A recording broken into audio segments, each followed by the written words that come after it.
Untuk kita bisa ketagihan berjapa, itu awal itu japa itu, karena itu akan melancarkan ucapan kita selanjutnya. Jadi di situ letak rahasianya. Ya, jadi selanjutnya kita akan benar berjapa. Tapi kalau awal berjapa putaran pertama, kedua, ketiganya sudah kacau, maka hari itu hidup Prabu kacau. Kan Prabu tidak ingin hidup Prabu kacau. Oke, kita baca semuanya baca.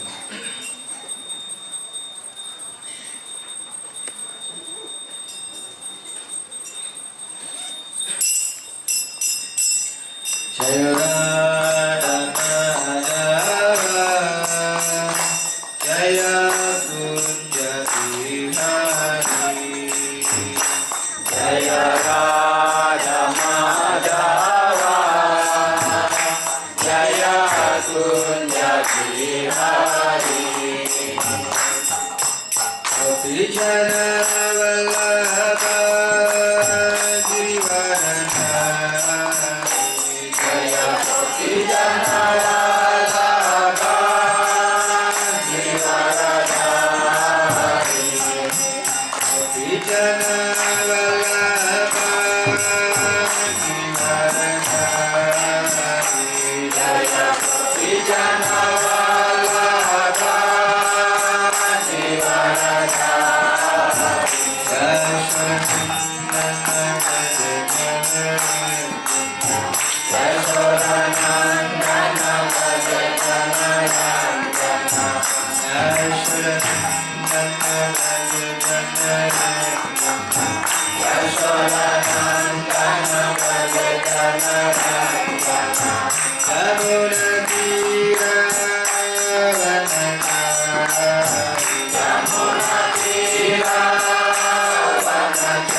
Jaya Sri Krishna Chaitanya Prabhu Nityananda Sri Advaita Gadadhara Srivasadi Gaura Bhakta Vrinda Hare Krishna Krishna Krishna Hare Hare Hare Rama Rama Rama Hare Hare.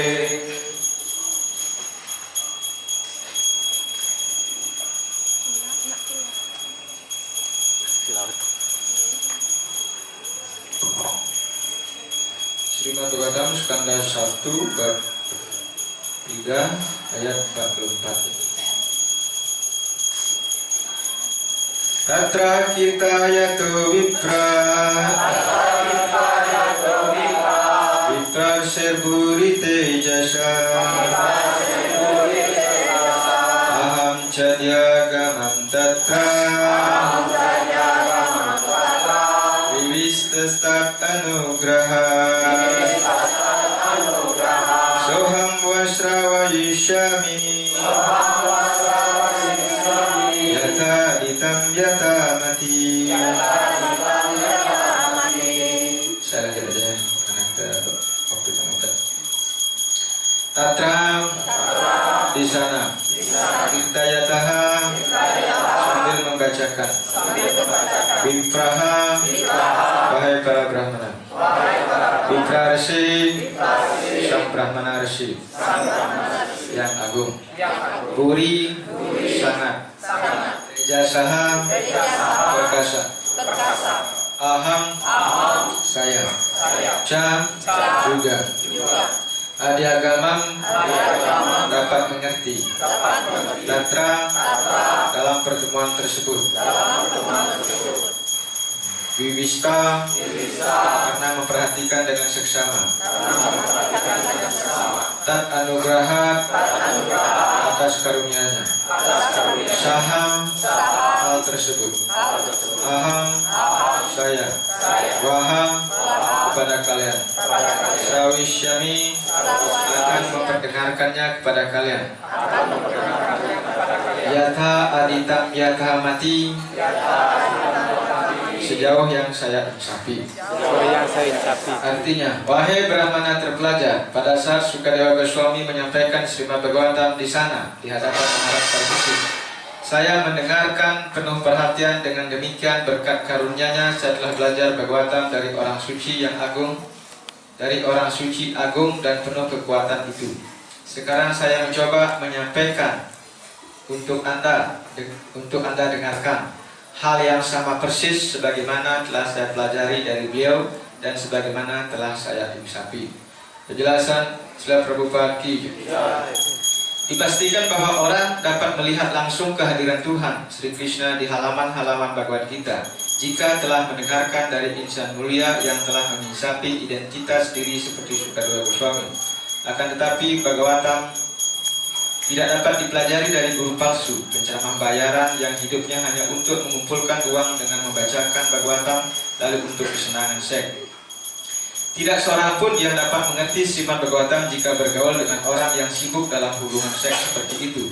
Itulah kunci rahasia mempelajari Bhagavatam. Kita juga tidak dapat mengerti Bhagavatam dari orang yang menafsirkan sloka-slokanya berdasarkan kesarjanaan duniawi. Seseorang harus mempelajari Bhagavatam dari wakil Sukadewa Goswami, tidak dari orang lain, jika dia benar-benar ingin melihat Sri Krishna di dalam halaman-halaman Bhagavatam. Itu prosesnya dan tidak ada pilihan lain. Suta Goswami adalah wakil benefit Sukadewa Goswami, sebab Suta Goswami ingin menyampaikan amanat yang diterima dari Brahmana mulia dan bijaksana tersebut. Sukadewa Goswami menyampaikan Bhagavatam sebagaimana beliau dengar dari ayahnya yang agung. Demikian pula Suta Goswami sedang menyampaikan Bhagavatam sebagaimana dia dengar dari Sukadewa Goswami. Sekedar mendengar tidaklah cukup, orang harus mengisapi ayat-ayat dengan hati nurani sebagaimana mestinya. Kata Nivista berarti bahwa Suta Goswami minum sari Bhagavatam dari telinganya. Itulah proses yang benar menerima Bhagavatam. Hendaknya orang mendengarkan dengan penuh perhatian dari orang yang benar. Kemudian dia dapat segera mengisapi kehadiran Sri Krishna pada setiap halaman. Kunci rahasia cara mengerti Bhagavatam disebutkan di sini. Tidak ada orang yang dapat memperhatikan secara sungguh-sungguh jika hatinya tidak suci. Tidak ada orang yang hatinya suci jika perbuatannya tidak suci. Namun, jika dengan suatu cara seseorang mendengarkan dengan hati sanubari dari orang yang tepat, maka pada permulaan pun terjamin bahwa dia dapat melihat Tuhan Sri Krishna secara pribadi di dalam halaman-halaman Bhagavatam. Demikianlah berakhir penjelasan Bhaktivedanta mengenai skanda 1 bab 3 Srimad Bhagavatam yang berjudul Krishna adalah sumber segala inkarnasi.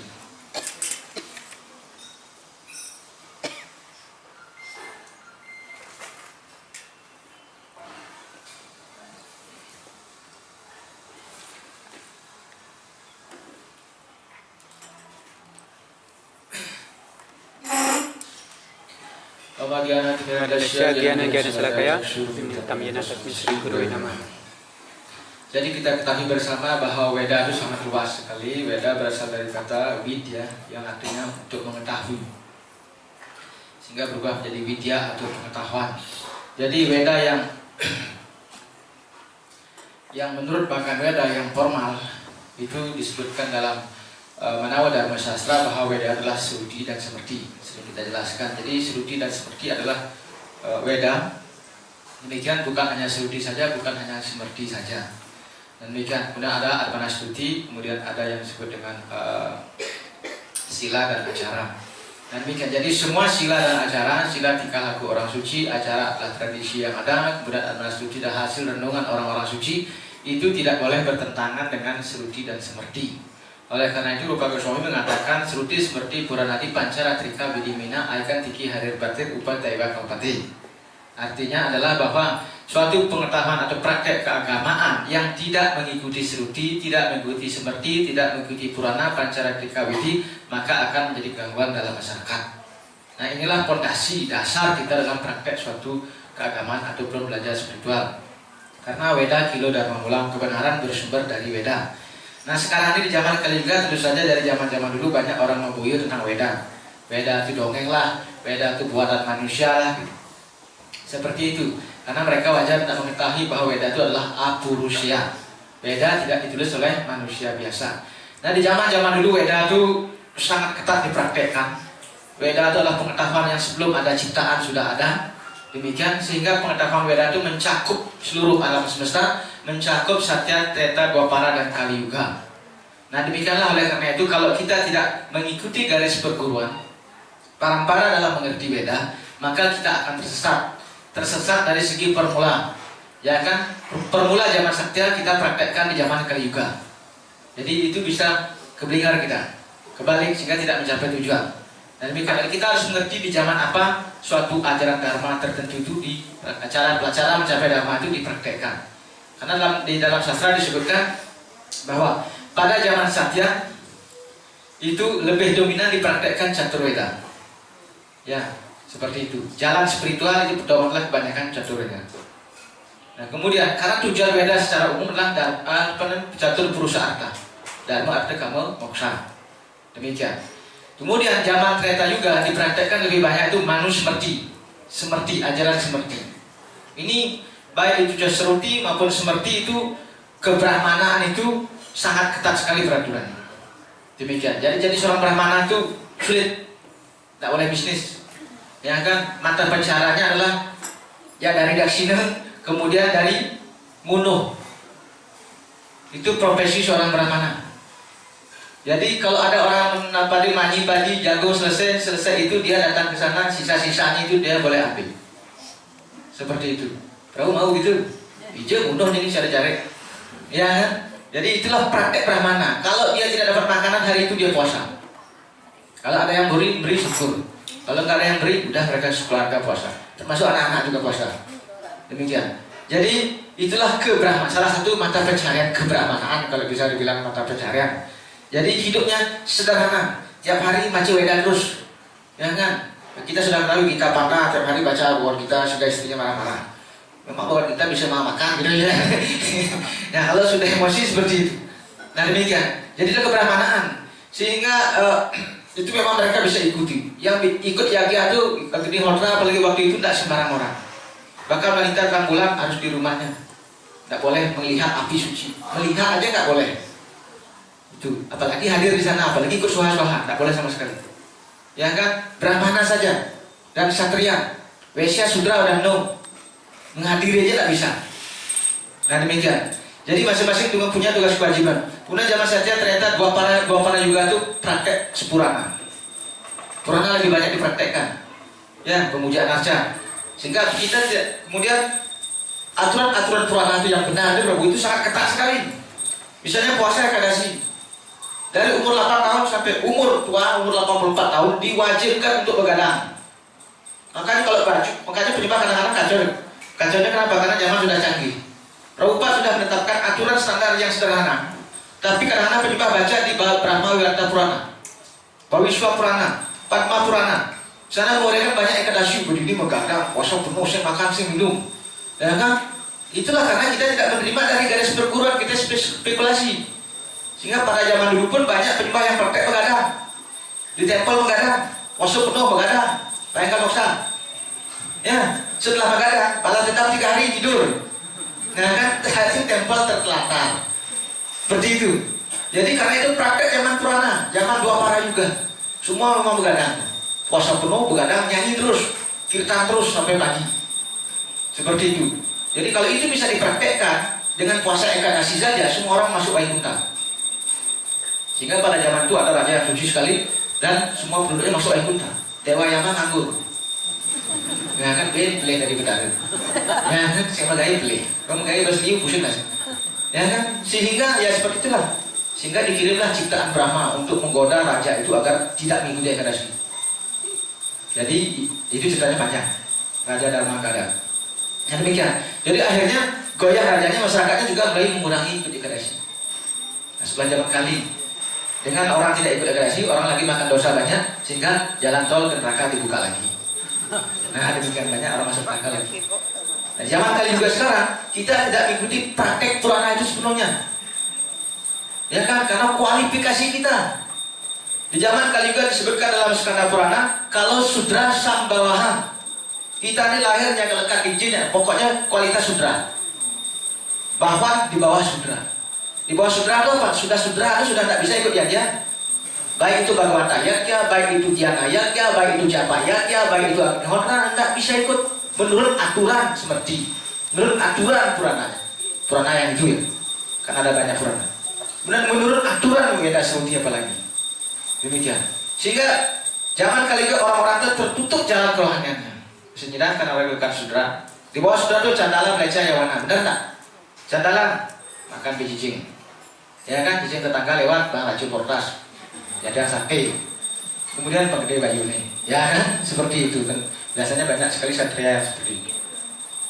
Kemudian Candala, Mlecha makan daging sapi. Ini penuh dunia ini dengan ini. Sebagai contoh. Benar tak di zaman di bawah Sudra? Ya kan, Candala makan daging anjing, Mlecha makan daging sapi, kemudian Yawana hidup sakarepe dhewe. Tidak mengikuti aturan kitab suci, hidup nganggo kena. Ya kan? Seperti itu, tidak berdasarkan sastra itu kan lembang ngai udiang tuh utang. Raga bisa ngai gitu. Sekarang kayaknya teman raga tuh jalanin. Depan arah aturan. Ya kan? Segala macam. Jadi mereka hidup sesuka hatinya. Sehingga kualitas-kualitas untuk mempelajari kitab suci itu sebenarnya tidak terdapat pada orang-orang pada zaman Kaliuga secara umum.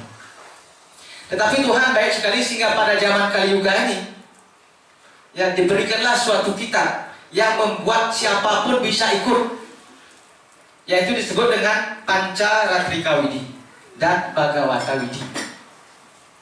Jadi Panca-Ratrika Widi itu, Bhagavata Widi itu diperkenalkan, diproklamirkan oleh Sri Chaitanya Mahaprabhu. Jadi bukan mencapai Purusarta, satu Purusarta, tapi Chaitanya Mahaprabhu memberikan Parama Purusarta. Pancamo Purusarta. Dharma arta kamu moksa. Mahaprabhu memberikan Prema Bhakti. Dengan cara siapapun boleh ikut dengan proses Panca-Ratrika Widi dan Bhagavata Widi. Bhagavata Widi itu adalah Srimad Bhagavatam. Ya, ajaran Srimad Bhagavatam ini dulu Rishi Vyasa itu sedih sekali setelah menulis Purana 17 Purana lainnya. Ya, dia sebab Bayune.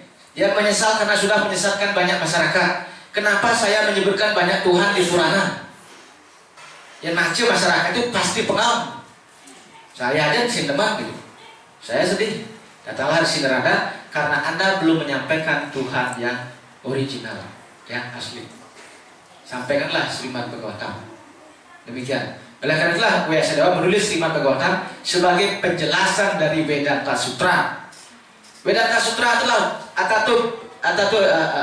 Brahma, Atatu Jidasa. Apa itu bro? Ayat pertama itu. Atatu Brahma Jidasa. Bertanyalah tentang Brahman. Filsafat ataupun kitab Vedanta Sutra ini itu ditulis oleh Rishi Vyasa. Cuma sutra itu artinya kata-kata singkat, tapi mengandung makna yang dalam. Ini dijelaskan oleh Sangkaracarya dengan disimpangkan, kemarin dijelaskan. Tetapi penjelasan asli yang mengerti Vedanta Sutra itu, Vedanta Krit, Vedawin kan begitu. Orang selalu berpikir mempelajari Vedanta Sutra karena itu Vedanta itu puncak Veda. Nah, ini puncak. Tapi masuk ke sana itu penjelasan itu macam-macam. Banyak tokoh-tokoh spiritual yang menjelaskan Vedanta Sutra berdasarkan pandangannya sendiri. Tapi penjelasan Vedanta Sutra yang sah dan legal itu adalah Srimad Bhagavatam. Ya, Srimad Bhagavatam adalah penjelasan dari Vedanta Sutra. Jadi biasa dewa yang menulis Vedanta Sutra, biasa dewa juga yang menulis Srimad Bhagavatam. Dia yang menulis, dia jelasan. Itu yang benar. Tak mungkin orang lain yang tahu isi hatinya beliau atau keinginan beliau seperti apa. Yang biasa dewa adalah inkarnasi daripada Tuhan sendiri. Oleh karena itu mempelajari Veda disebutkan dalam Bayu Purana. Jadi iti hasam Puranambya Veda sambil bawem harim. Pelajarilah Veda Sruti melalui Purana dan itihasa. Jadi jangan dipisahkan. Atau kadang orang mengatakan hanya Veda Sruti saja sumber kebenaran, atau Veda Sruti saja. Tidak. Karena Veda Sruti dijelaskan dalam Veda Smrti, yaitu Purana dan itihasa. Dan demikian. Jadi oleh karena itu atas karunia Sri Chandra Mahaprabhu kita dilibatkan semua tanpa memandang siapapun juga dia berhak untuk mencapai Parama Purusarta itu atau prema bakti pada Tuhan. Chaitanya Mahaprabhu mengajarkan Bhagavad Gita dengan dua cara, Srawana Kirtanam. Ya, Chaitanya Mahaprabhu tidak pernah mendirikan tempel ya. Ya, jadi beliau mengajarkan Srawana Kirtanam saja, mendengar, memuji.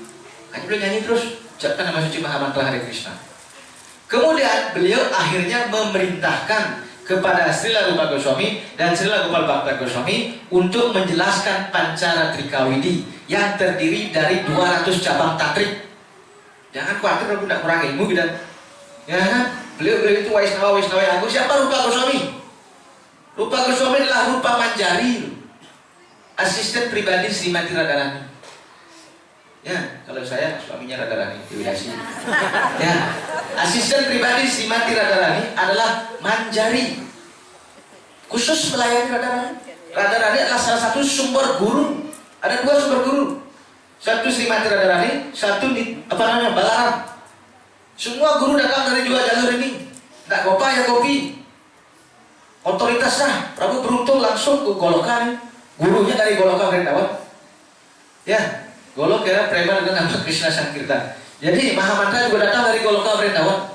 Walaupun Prabu lengah-lengahan zaman Kaliuga ini, ya kan? Kita ini semua tidak berkualifikasi seperti zaman Satya, Treta, Dwapara, tetapi kita diberikan hadiah yang tiada taranya. Dulu tidak pernah dikasih Krishna prema, dulu Vaikunto aja. Ya, Vaikunta. Jarang orang mencapai Goloka Vrindavan. Dan demikian, atas zaman Prabu memerintahkan kepada Rupa Goswami Jiwa Goswami, beliau disuruh menyampaikan ajaran Pancaratrika-Widi.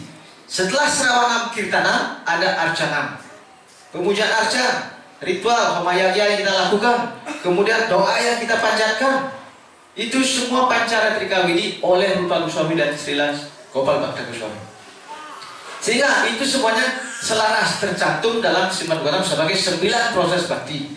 Srawanam, Kirtanam, Smaranam, Padasanam, Sangkyam, Atmani, Udanam, kan gitu arcanam. Jadi ke-9 proses bakti itu disebut Bhagavata Widi dan Pancaratrika Widi. Itulah yang dihadiahkan oleh Chaitanya Mahaprabhu dan murid-murid beliau. Dan Prabhupada mengajarkan keluar proses Pancaratrika Widi dan Bhagavata Widi ini untuk semua orang. Sehingga kita bisa merasakan apa itu kerohanian, apa itu prema bakti, walaupun apa-apa. Ya, seperti itu. Jadi itulah karunia tidak taranya. Itulah Srimad Bhagavatam. Cukup dengan mendengarkan Srimad Bhagavatam dengan benar. Sehingga pada zaman dahulu diadakan Bhagavata Saptaha untuk menyelamatkan Parikshit Maharaj karena akan meninggal dalam 7 hari. Maka dibacakanlah Bhagavatam selama 7 hari, 7 malam. Jadi setelah itu pun sering Bhagavatam disampaikan. Demikian. Jadi ini bagaimana keagungan Srimad Bhagavatam, bagaimana proses mendengarnya. Memang ahli dwasa bikin Bhagavata Saptaha seperti itu. Nah, dikatakan bahwa bisa ceritakan ada satu kisah di dalam Padma Purana disebutkan di suatu desa, di suatu tempat namanya Kolahala, ada seorang brahmana yang sangat terpelajar, tetapi belum tentu penyembah. Tapi dia memang Brahmana yang terpelajar. Namanya Atmadewa. Jadi dia seorang Brahmana mempunyai istri bernama Dunduli. Pernah dengar sudah? Ya, Dunduli. Nah, suaminya sangat baik sekali, istrinya hidup sakara dewi. Ya kan, kamu kenal hidup. Ya kan, ingin menikmati dirinya sendiri. Jadi tidak terlalu peduli sama suami. Dan meja. Jadi mereka tidak punya anak. Sudah berumur 50 tahun tidak punya anak. Sehingga kedua keluarga ini sangat sedih sekali, terutama Atmadewa, karena tidak ada keturunan. Yang meja. Memang hidupnya ruwet. Ya kan? Sing lah panah, alih panah. Bang lah panah, bil pegang. Ya kan? Sing lah panah, punya bayan alih. Bukan panah, apalagi kalau anak dipaksakan. Jangan maksakan untuk dapat anak. Itu sangat berbahaya. Contoh cerita Citra itu. Maksa panah jadi penderitaan. Terimalah diri Anda dengan ikhlas. Jangan jadi orang lain. Boleh berusaha, tapi jangan memaksa. Demikian. Dia sedih sekali karena sedih, istrinya tidak terlalu sedih. Biasa jauh gitu ya. Biasa anak biasa cuci repot gitu. Nah demikian. Jadi akhirnya istrinya, suaminya karena frustasi, sedih segala macam, dia pergi ke hutan, dia bertapa mau melepaskan ikatan, dia terpaksa. Ya kan, apa bedanya hidup berdua gini, ke hutan dia bertapa. Maksudnya ke hutan bertapa bukan melepaskan ikatan sama maaf, tapi ingin bertapa dan mohon anak. Dia meditasi, dia bertapa, kemudian bagaimana waktu 5 menit bisa ngomong? Bagi yang mau silakan, ya kan? Yang ngambil itu cicipin sedikit, kalau bisa kesini lagi. Ya, demikian. Nah demikian, jadi begitulah cerita Dunduli. Kemudian dia bertapa, kemudian datanglah Sida lewat di hutan itu. Ada 2 orang Sida. Sida itu bukan sesidan-sidan bangsa. Ya kan? Sida itu adalah suatu planet di atas bumi. Sida Loka. Penduduk Sida Loka itu sakti-sakti semua. Terbang tanpa pesawat, bergerak dengan pikiran sesuka hatinya. Ya kan, penduduk Sida Loka secara material magicnya kuat. Tapi mereka baik semua, bercahaya, mereka puja Tuhan sana. Itu Sida Loka itu di bawah matahari 80.000 mil itu adalah Rahu. Kalau Rahu itu di atas bumi. Kemudian di bawah 700 mil itu adalah planet Sida di atas bumi.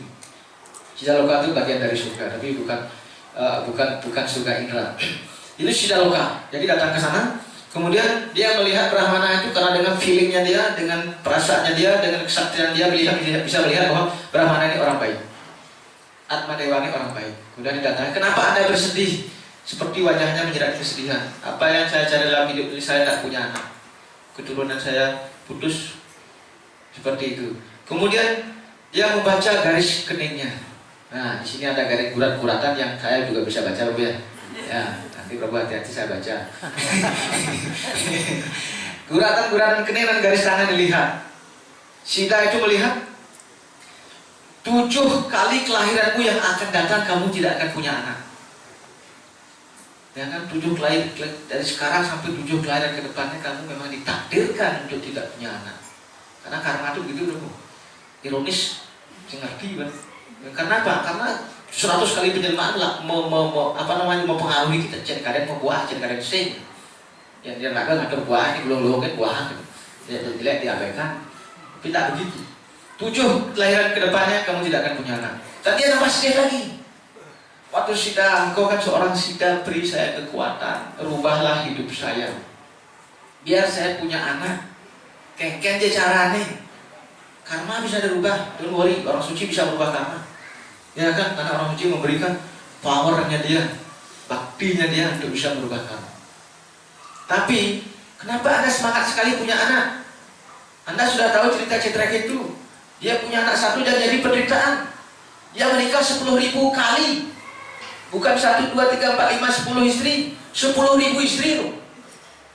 Ya kan, hanya untuk dapat itu anak. Sudah lahir, berapa udah tahu ceritanya? Diracuni sama istri-istri tirinya. Istri-istri tiri. Ibu-ibu tirinya itu. Ya, nantilah dia. Pertamanya senang, pesta pora, punya anak. Setelah itu mati. Kengken penderitaan itu. Ya gitu, karena itu hidup makan saya bilang rumit. Ya kan? Kita ini membuat jari-jari ikatan sendiri. Sing lapanak, kita lapanak cemas. Kengken dia gede nih. Ya kan? Pengantin masa cemas. kengken diajak kurang aneh gitu. Cuma kejar si Masang si Praga cuma aja gitu. Makanya Satyawati ikuti. Satyawati kerajaan Mahabharata lagi kacau, dia melepaskan ikatan dia. Saya itu yang paling hebat. Ya kan Bima, Duryodhana dan Bima lagi perang. Ya kan Mia kan kayak cucu nih. Nah urus bekerajaan ini, mimpi bekerja biasa kayak mentapur. Ya nenek itu. Ya kan? Begitulah karena dia menyadari itu akan begitu aja. Dan demikian. Jadi akhirnya, tapi Atmadewa tidak peduli. Pokoknya saya ingin anak, beri saya. Tapi karena anda maksa baiklah, saya akan berubah karma. Penduduk Sida Loka satu orang bisa berubah karma. Karma itu punya anak. Ini buah saya kasih istri anda, dia akan melahirkan. Oh dia senang sekali. Masalah panak lihat atau panak arus tergantung, yang penting anak. Ya yang penting mana, lu yang wani di rumah, yang penting mana. Ya, akhirnya dia pulang, kemudian dia kasih istrinya, dia ceritakan kisah yang bertemu dengan Sida, istrinya menerima buah itu, dia tidak begitu bahagia. Ya saya makan nanti, dia simpan, dia bawa. Kemudian dia ngomong sama teman-temannya ngerumpi. Ini ibu kan biasa ngerumpi, nyanyi, biasa gitu. Ya kan, aku kurang ragu bang, puan aku kini orang makan aja, belek, pasangan gitu, belek aku, GP gede gitu. Ya kan. Melahirkan 9 bulan saya ngandung pi, cerita luar biasa. Melahirkan pi, cara menggantung buah akati orang pinya di gitu ya. Saya gitu sudah kelemahan. Bayangkan tuh ada perempuan yang begini. Banyak perempuan jahat juga. Ya seperti itu. Jadi dia sudah 50 tahun menikah 50 tahun umurnya tidak punya anak, mau dikasih anak tidak bahagia dia. Seperti itu dia akhirnya ngomong sama teman-temannya, aja masih tidak mana saya kan. Datangnya kepada adiknya. Adiknya bilang saya juga tidak suka, bukan dia bilang mana adik saya tidak suka punya anak. Akhirnya adik berikan solusi, adiknya waktu itu lagi hamil. Saya sedang hamil. Nanti kalau anak saya lahir, saya kasih anda. Sekarang anda di rumah aja baik-baik, pura-pura hamil. Itu beli ini banyak, sok pikir. Ya, jangan ini, jangan pakaian seperti itu. Dia tanya sama suaminya awal sebelumnya, udah kau makan buahnya sudah saya makan. Kemudian dia hamil, kelihatan hamil. Kemudian adik itu, saya itu dia ketemu sama adiknya, ceritanya cara bibis.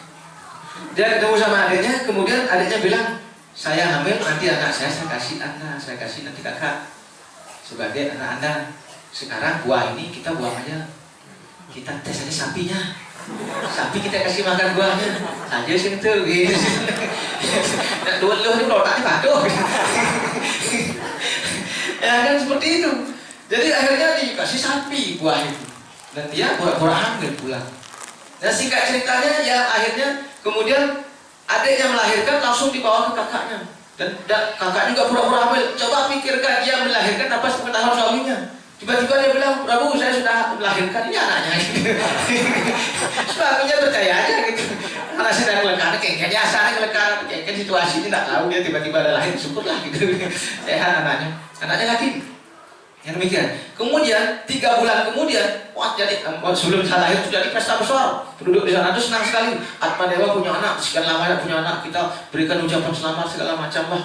Kemudian dia memberikan sumbangan emas, sumbangan sugih Brahmana ternyata.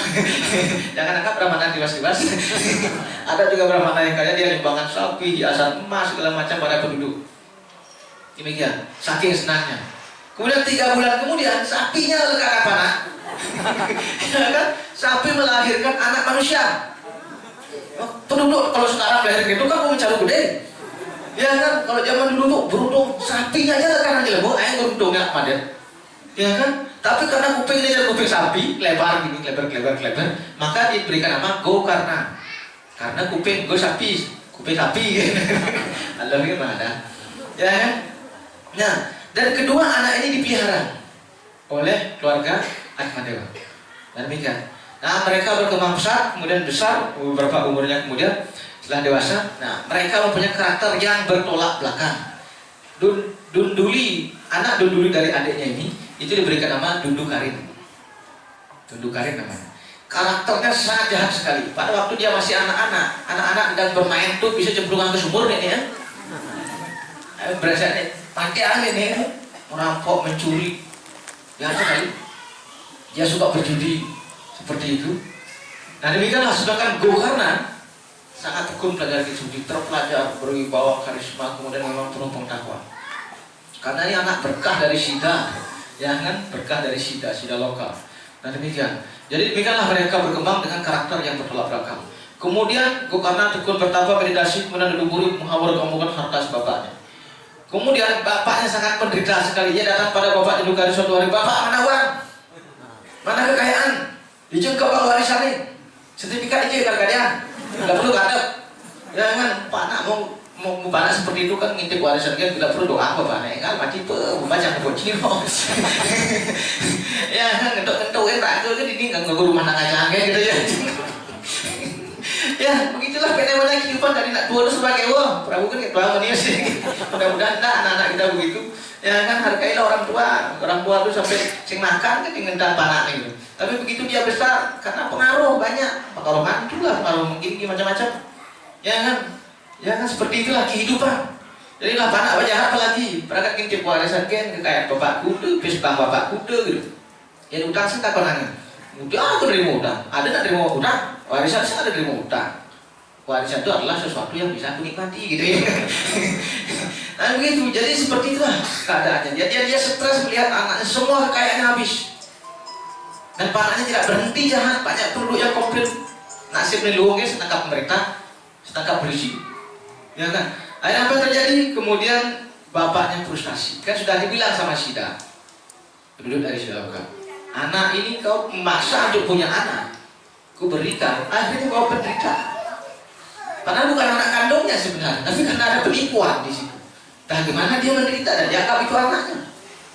Seperti itu. Akhirnya bapaknya sudah stres dan dia ingat dengan suara daripada Sida itu. Lebih baik kalau bapaknya datang, Gokarna melihat bapaknya stres, dia datang, ada apa Pak? Lihat kakakmu itu begini, bapak sudah gak kuat. Sudah lebih baik mati daripada hidup seperti ini, punya anak seperti ini. Ya kan, memang lagi matian. Ya kan, dia main sebelah, memang cukup. Ya kan, seperti itu. Akhirnya Gokarna bilang, siapa ayah, siapa bapak, siapa ibu, siapa anak? Kita bukan badan. Tinggalkan mereka itu semua. Pusatkanlah pikiran kepada Tuhan. Jadi carilah keikraman diri. Akhirnya dia pergi ke hutan dan melepaskan ikatan. Sementara ayah yang nggak ada semakin kacau, ya kan? Karena tidak ada penghasilan. Kemudian suatu hari ibunya juga stres. Stres kenapa? Tak kuat menghadapi anak. Akhirnya ibunya tengah malam bunuh diri, masuk dalam sumur. Karena anaknya terus nangis pipis, sing lah pipis, meme jago. Seperti itu. Jadi nenek kadang-kadang ini potong saya mau modal bunuh diri ya. Untuk saya meme bunuh diri. Ya seperti itulah. Jadi ibunya sudah nggak kuat, kemudian dia bunuh diri. Begitu. Kemudian Dodo Karin semakin menjadi-jadi dan dia memelihara banyak perempuan BTS, pelacur. Jadi pelihara gede kayaknya. Ya kan? Yang pelihara seperti itu otomatis biaya. Akhirnya perempuan-perempuan ini minta, saya terus menemani Anda, mana uang, mana pakaian, mana perhiasan. Seperti itu. Karena didesak seperti itu akhirnya dia pergi merampok, mencuri segala macam. Dan perempuan-perempuan ini berdiskusi sesama mereka, kalau dia terus maling mencuri untuk kita, suatu saat dia ditangkap sama pemerintah, maka dia masuk penjara, kita bisa ikut terseret. Sebelum dia ditangkap, lebih baik kita bunuh dia. Gitu ya. Allah ini berpikir, ya kan? Nanti kalau dia sudah merampok banyak, kekayaannya banyak, kita habis ya jadi. Biar kehilangan jejak kejahatan kita sama dia. Dan suatu saat waktu malam setelah merampok begitu banyak, kemudian akhirnya perempuan-perempuan ini bersekongkol dan membunuh Dodo Karin. Pertama dicekik leher tapi gak mati-mati, akhirnya dibakar. Ambil gas dan bakar nanti. Nah demikian. Jadi matilah Dodo Karin dan menjadi roh gentayangan, menjadi hantu. Ya. Seperti itu dia gentayangan, dia kehujanan, dia kedinginan, dia sangat stres sekali, sedih sekali. Kadang-kadang dia nakut-nakutin orang, tapi orang lain nggak takut. Ya kan? Jadi lihat ya kan? Nggak takut ya kan? Ya nggak takut ya orang-orang seperti itu. Jadi akhirnya dia pergi, dia berusaha berubah wujud. Kalau jadi macan, jadi gini segala macam. Dia nakut-nakutin orang. Tapi dia menderita sekali. Dia minum makan tak bisa, karena dosanya dia membuat dia tak bisa makan dan tak bisa minum. Seperti itu. Pada suatu hari Gokarna karena pergi ke hutan bertapa menjadi pengetahuan, pulang mendapat keluarganya sudah nggak ada semua. Ya kan? Tapi karena dia dira tanpa senang Wiyadi, dia tidak pernah bingung dengan kehidupan, dia tenang. Keluarga sudah selesai, dia menginap di bekas rumahnya. Menginap malam di mana? Nah malam lah itulah Dodo Karin datang ke sana rohnya. kemudian mengganggu Gokarna, berubah segala macam, dari api kadang, dari kebo, dari macam segala macam. Jadi duduk dia nama seorang Gokarna tidak pernah sakit. Anda sepertinya menderita, ya kan? Hantu pedalam, ya kan? Ragu, nyamuk sih pedalam, ya kan? Ya, hantu pedalam. Anda kelihatan menderita sekali. Siapa Anda? Jangan nakut-nakutin saya seperti ini. Seperti itu. Akhirnya dikatakan bahwa, ya ingat, saya adalah saudaramu, saya adalah Dudu Karim. Dan demikian, tolong, saya Dudu Karim, kemudian tolong selamatkan saya. Jadi kemudian akhirnya, sebenarnya sebelum itu, Gokarna sudah mendengar keluarganya meninggal, lalu dia pergi ke Gaya untuk bikin upacara serada kriya untuk Dudu Karim dan ayahnya. Kemudian dia mengatakan, bagaimana mungkin Anda masih di sini tidak ke surga? Karena saya sudah bikin Anda upacara di Gaya. Dudu Karim bilang, upacara di Gaya itu nggak mempan, dosaku terlalu banyak. Ya sampai berdoa lagi ke sana. Tidak mempan, dosa Anda belum terkisah habis. Ya kan? Dosa-dosa yang kemarin itu masih banyak numpuk. Bahkan minum pun saya masih nggak bisa. Seperti itu. Akhirnya bingung Gokarna. Itu saya kasih minum di tangan saya. Lewat tangan itu dikasih minum. Minum baru dia agak lega sedikit bisa minum. Begitu dosanya banyak. Kemudian Gokarna berpikir, bagaimana cara menyelamatkan Dudu Karim? Kalau upacara serada kriya di Gaya yang terkenal itu, di daerah tempat suci namanya Gaya, itu tidak bisa menyelamatkan dia. Akhirnya Gokarna dia tidak mengerti Bhagavata Widi waktu itu. Ya kan? Karena masih jarang mengetahui. Demikian.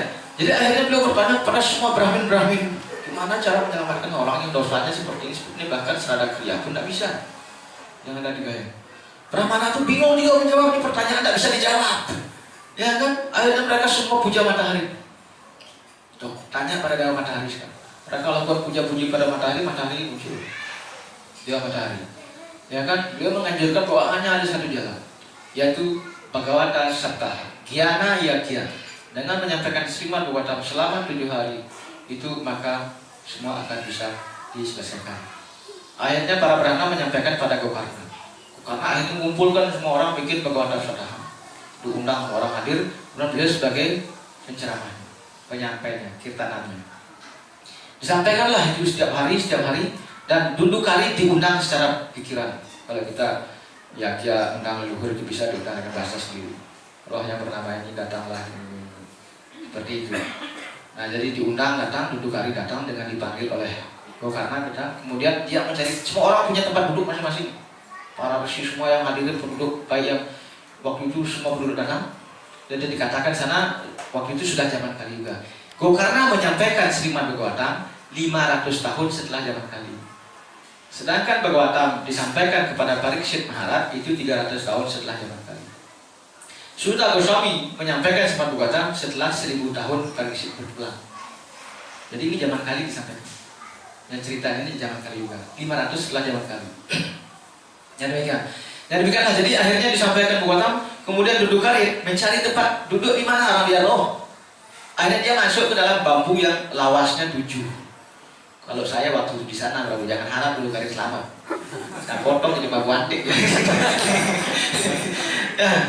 Nah seperti itu. Jadi dia masuk dalam bambu itu. Kemudian setiap hari memang ada jam istirahat. Setiap hari pembacaan Srimad Bhagavatam, satu lawas itu meledak. Doa. Orang kaget kok meledak. Dan Gokarna bilang itu kakak saya duduk di sana. Sampai 7 kali, 7 hari selesai kemudian meledak. Kemudian setelah 7 hari Bhagavata Saptaha dibacakan dengan khusyuk, Dudu Karim tekun mendengarkan dengan khusyuk, maka meledaklah semua bambu itu dan dia langsung berlengan 4. Berbentuk seperti Wisnu. Begitu. Kemudian dia mengatakan, terima kasih adikku karena Anda telah menyelamatkan saya sehingga saya seperti bebas dari badan hantu ini dan terkara kembali ke Waikunta. Setelah bicara begitu datanglah pesawat Waikunta Wimana, menyebut dia diutus oleh Wisnu Duta datang naik ke kapal Wimana dan dia ke Waikunta. Itulah hebatnya kalau punya saudara berembah murni. Prabu tidak perlu jadi berembah murni, adik orang. Anak Prabu orang. Ada penyembah gedung musuh. Prabu semua Jafar. Prabu kan Jafar, aku dengan kan. Kan serawan pikir kan nabu. Jadi waktu yang menghindar gitu. Nah demikian, jadi Ada Waikunta, dilihat oleh semua orang. Lagi sedikit ya, 5 menit lagi. Ya kan? Kemudian penduduk sana kan merasa heran ya. Kenapa dia saja yang Waikunta nggak sayang? Kita semua kan juga ikut mendengarkan. Bagaimana cara mendengarkan? Akhirnya Gokarna memberikan proses. Dia mendengarkan puasa full 1 hari, 7 hari 7 malam. Kusuk pikir tak pernah menyimpang. Menyebabkan dia pulang ke dunia rohani duluan. Kalau kalian pulang, kalian mas sapi malu. Ya kan, mesti ngomong celeng aman. Mesti enggak, mesti kita di lapangan renang, banyak benaing. Kena boksa gitu. Itulah di sini katakan cara mendengar. Dengan kusuk bukan hanya sekedar mendengar, tapi menginsapi setiap ayat-ayat itu, maka kita bisa melihat di setiap halaman Bhagavatam ada Krishna. Itu keinsapan. Akhirnya Gokarna mengatakan karena begitulah yang dilakukan oleh penduduk Karisika, dia mencapai Waikunta. Akhirnya penduduk mana saya juga pengen begitu, kalau begitu kan tidak disampaikan sebelumnya. Kalau begitu ulang bikin Bhagavata Saptaha. Baiklah kalau begitu semua penduduk dengar kusuk caranya, pusatkanlah pikiranmu kepada Krishna, kepada Vishnu, mana-mana bentuk awatara yang kau suka. Pusatkanlah pikiran kalau kalian benar-benar ingin ke dunia rohani. Berkenai ulang memesik kan? Pokok tak boleh menyimpang. Perahunya saya gitu. Penjat bisnis kali kan jalan nomor gitu. Saya begitu mulai. Kalau memang Anda ingin pulang ke dunia rohani, sekaranglah saatnya. Pusatkan pikiran kalian pada Krishna, kepada Vishnu, pada mana saja ya bentuk-bentuk yang ada di semua Bhagavatam sebelah awatara. Mana pun kalian, karena kan cinta itu nggak bisa dipaksakan pada masing-masing bentuk awatara. Atau kepada Krishna. Ada produk itu semuanya memang mau dunia rohani karena ada produk bercahaya untuk kari kan dengan 4 mahkota emas judi yang ada di bumi kini sih ada apa deh, ya kan? Mungkin mulai dari Krishna lingkungan. Ya akhir mereka sudah meninggalkan keluarga segala macam. Mari kita pulang ke rohani. Dibacakanlah Srimad Bhagavatam lagi. Giana Yagya Bhagavatam Saptaha. Dengan Gokarna sebagai pembicaranya kembali. Mereka lebih kusuk lagi. Setelah 7 hari apa yang terjadi? Banyak sekali pesawat berterbangan tuh. Soalnya kuntanya turun semua. Penduduk semua berubah jadi berlengan 4. Ada yang berlengan 4. Kemudian ada masing-masing Waikunta sesuai dengan umurnya. Semuanya diangkut sama Wisnu. Benar-benar Waikunta berjemaah. Ya. Pulang bersama-sama. Semua yang hari sedang pulang karena mereka puasa kusuk semua. Berkenaan banyak nyotok tuh hati kan mereka benar. Sengaja mikir aku. Dan lepaskan semua ikatan kusuk. Dan Krishna turun pribadi dari Goloka Vrindavan. Demikian. Khusus menjemput Gokarna gen. Ani penceramah gen ke Goloka Vrindavan dengan Waikunta karena moodnya manusia. Ya, tidak ada paksaan. Semua bahagia. Gokarna dijemput pribadi sama Krishna yang pakai seruling yang kecil itu, sama Gopa-Gopi itu. Nah, sekarang silakan kita kembali ke Goloka Vrindavan. Dengan badannya itu meninggalkan badan dirohanikan total. Demikian. Jadi begitulah kekuatan Srimad Bhagavatam. Dengan Giana Yagya Bhagavata Saptaha, kalau diikut dengan proses yang benar-benar kusuk, memang ada dosa di sana.